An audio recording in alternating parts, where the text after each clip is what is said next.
Wow. See that, Andrew? She's ready. Easy. I'm ready.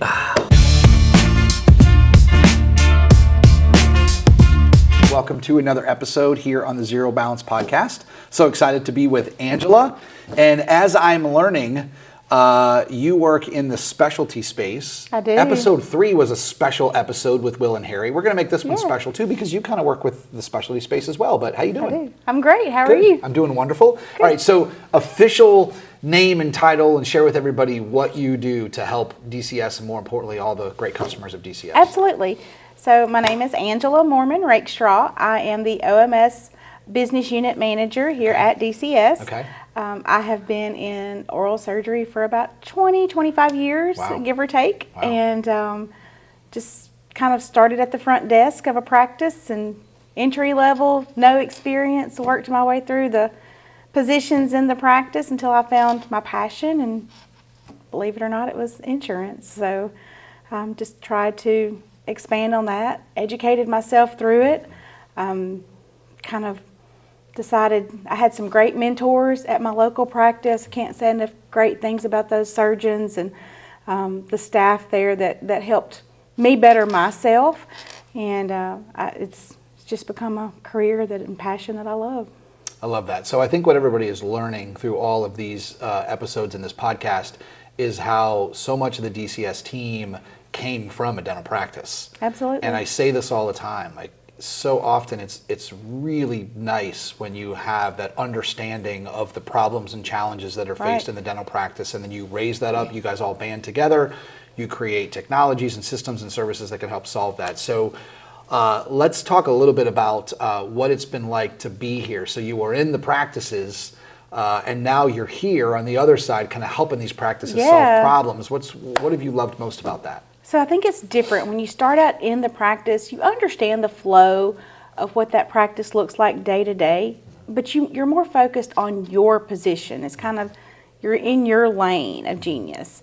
I think I did not really truly realize the full scope of the revenue cycle management until I came to DCS. I started with DCS in 2020 when COVID hit.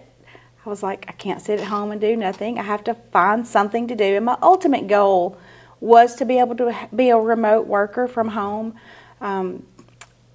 As I gained my credentials and learned more about coding and billing, that's just the direction I wanted to go in. So this was just kind of a career sent from God. Yeah. And I've just kind of leaned into that. But the more I've gotten away from being in a practice and being one-on-one with those patients, I was able to see the full scope of the full revenue cycle management end to end.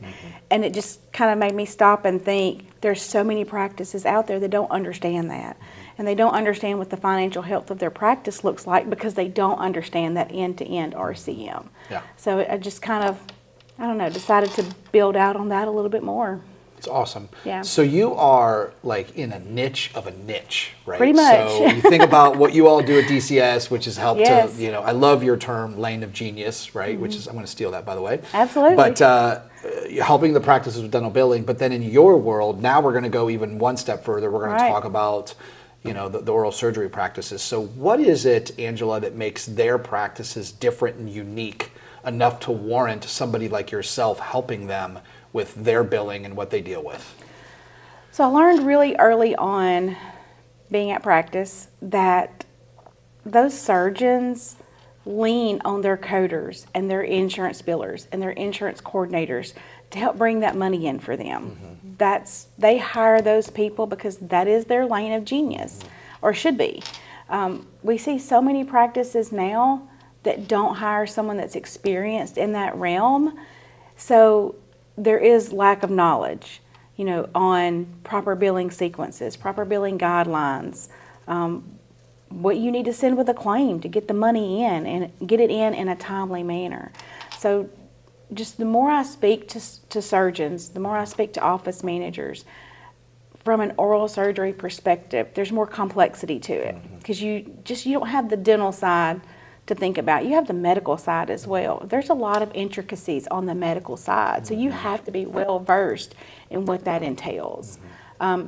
From being able to help a surgeon with diagnosis coding and, or just proper sequence billing, with particular procedures and knowing the ins and outs of inpatient coding and outpatient coding and emergency room coding for those surgeons that take call and that do trauma cases, So it's a lot. It's a lot to learn. Yeah, it's interesting because when I think about a neurosurgery practice, there's not as many procedures that get done.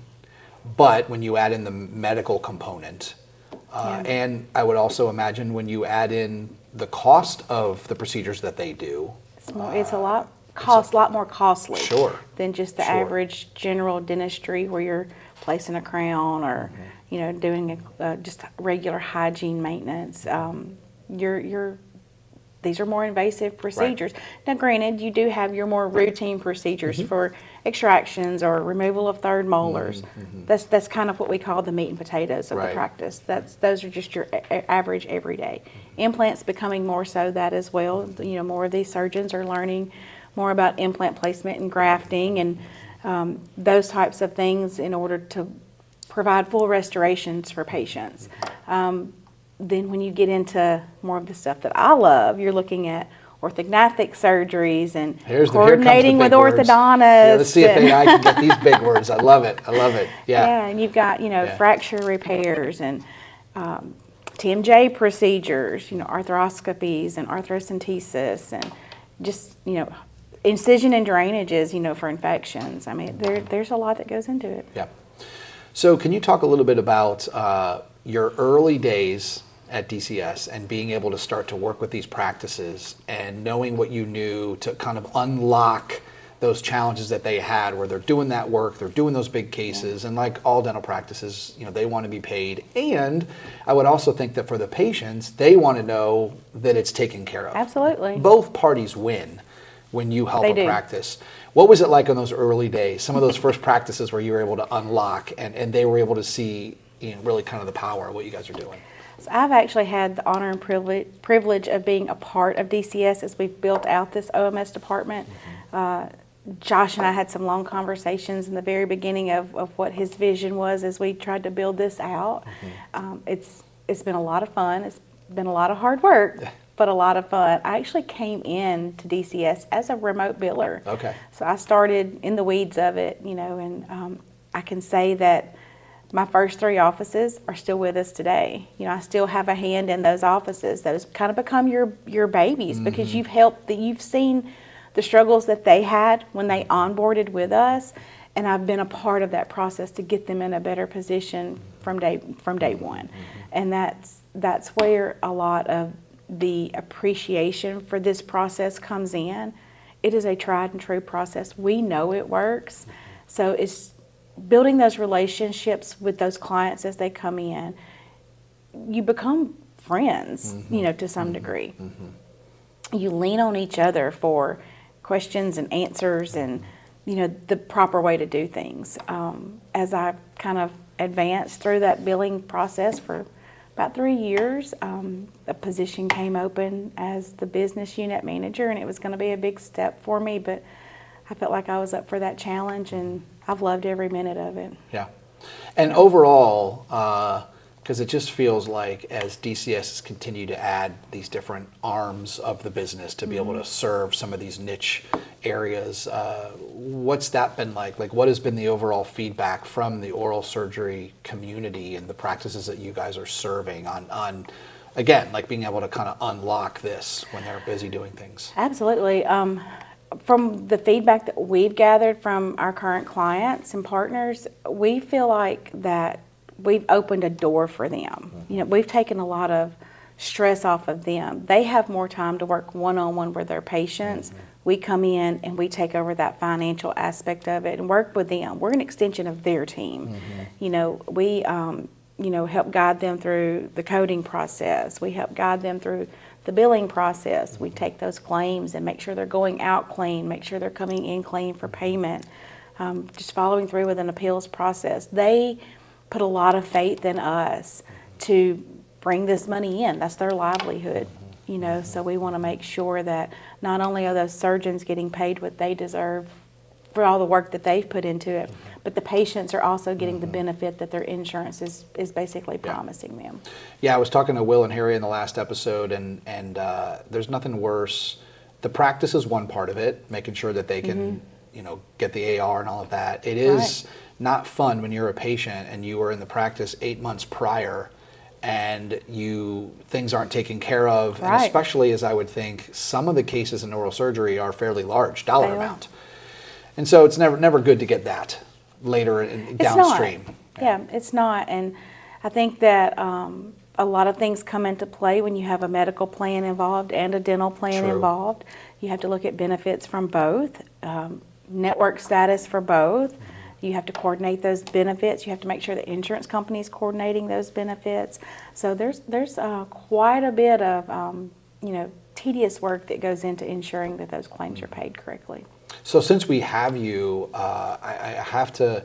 Can you share a couple of tips, like maybe like 2 or 3 tips, like when you're an oral surgery practice out there, and just some things for them to think about. And the reason why I want to ask this is in one of the prior episodes I had with Greg, the CEO, he made a point about how sometimes bringing new products and services and technologies into a dental practice, as you know, Angela, it's not that they don't want them, it's that they're busy doing a lot of other things. Right. And so I think one of the things that you all are kind of moving forward with this podcast is be able to educate the industry on what you live and see every day. Definitely. A couple tips that you could share? So I think one of the first tips I would give is make sure that when you're coding procedures, make sure you're using the proper procedure codes. Do your research. There's plenty of educational material out there to help provide you the answers that you're looking for. But just making sure that you're following those guidelines, that's what ensures a clean claim. And then once those claims are going out, you've got to have a legible, complete, thorough op report. You've got to have a complete anesthesia record. You need to have your drugs listed, your start and stop times. Those are more important than those surgeons realize. And that seems simple. It does seem simple. But it doesn't always get done. It does not. Yeah. Even something as simple as taking a preoperative pano on every patient. A lot of surgeons just like to use a periapical x-ray.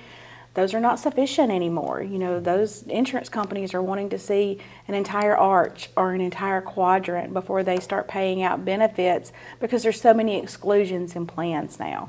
So we just want to make sure that we have the proper information preoperatively to get the money in, and sometimes even post-operatively we need those panos. For implants, for example, those insurance companies want to see that it was placed in a timely manner. Within that 3 to 6 month healing phase, not 2 or 3 years later. So it's more important than they realize. Absolutely. So, and then lastly, what can an oral surgery practice expect when they start to work with you? Maybe kind of walk through the first 30 days and maybe some of the things that they need to do to have a good, strong transition, but more importantly, so they understand kind of, okay, we decide that we want to work with you all, like what does it look like? So before we even get to that point, one of the things that we like to do, one of the first questions I ask an office manager or an owner, a surgeon, do they even know what the financial health of their practice looks like? That's a huge starting point. If you don't know what your AR numbers look like, if you're not utilizing your software in the appropriate manner, then you may not be even receiving accurate numbers. So those are really important things to ensure are correct on the front end. Are you utilizing billing categories correctly? Just the reporting itself is based on how you utilize that PMS. So we look at that first and foremost. We want to go in, we want to do an analysis of the practice. Let's see where you're at to give us a starting point. We also need to know kind of in depth what we're getting into, because I want to make sure that I source the correct people on your account to set us up for success. So we do go in, we do an analysis of the practice. We look at reporting numbers, we look at AR numbers, we look at production numbers and collection numbers, setup of the software, data entry. We even look, through some of the outstanding AR claims from an insurance company just to see why those may be delayed. It could be something that maybe you didn't send the proper attachments in with the claim and it's just sitting in limbo at the insurance company waiting on additional information. So we kind of comb through that pretty pretty closely, and then provide the practice and insights report and make our recommendations, and then kind of get everyone set up for the expectations, not only on their end, but on our end as well. We're not coming in to just take this over for you. You still have to have that interaction with us. We are an extension of your team. Communication is the number one top priority item that we look at. There has to be a daily communication. We have to build on those relationships. You may be able to educate us on something, but we're going to educate you on something as well. It's a two-way street. Yeah. So every time I hear somebody talk about the ins and outs of this process in the dental practice, and you've done it so well because you know it inside and out, what comes to my mind is some of the struggles that these practices have with teams coming in and out. Yeah. Dentistry, turnover. as you know, Angela, I mean, a lot of businesses are, but it can tend to be a very transitory profession, right? Right. You've got office managers coming and going for a host of different reasons. Right. So I just feel like that solidifies even more the work that you all do, why it's so important. Because I'm a practice owner, I'm an oral surgeon, and I might have somebody trained and up to speed. You just hear you talk about those claims and maybe some of the little things that got Right. missed. That could have been in a transition period. That Could have been. something happened to That's, what have you. That's very Yeah. true. And one thing that's important to know as well is when you're bringing DCS on as a service for your practice, you're not just getting one person. You may hire an insurance coordinator, and that's the one person in practice that handles everything for you. You don't get just one person with us. You get an entire team. You get an entire knowledge network with us. Yeah, it's awesome. Any final thoughts? This has been great. Really appreciate you taking the time to kind of highlight the niche of what you do. But yeah, any final thoughts? I just think that we have a fabulous team in place, and we have very experienced OMS billers in place, and ready to bring on some more practices, and we're ready for that. Yeah. We just want to be able to help these surgeons and these practices and these patients, gather the information that they need, get the reimbursements that they deserve. So. Awesome. Future is bright. Congrats on your success. Thank I'm you. excited to see how you continue to help these oral surgery practices all over the country. Thank you. I All appreciate right. that. Thanks, Angela.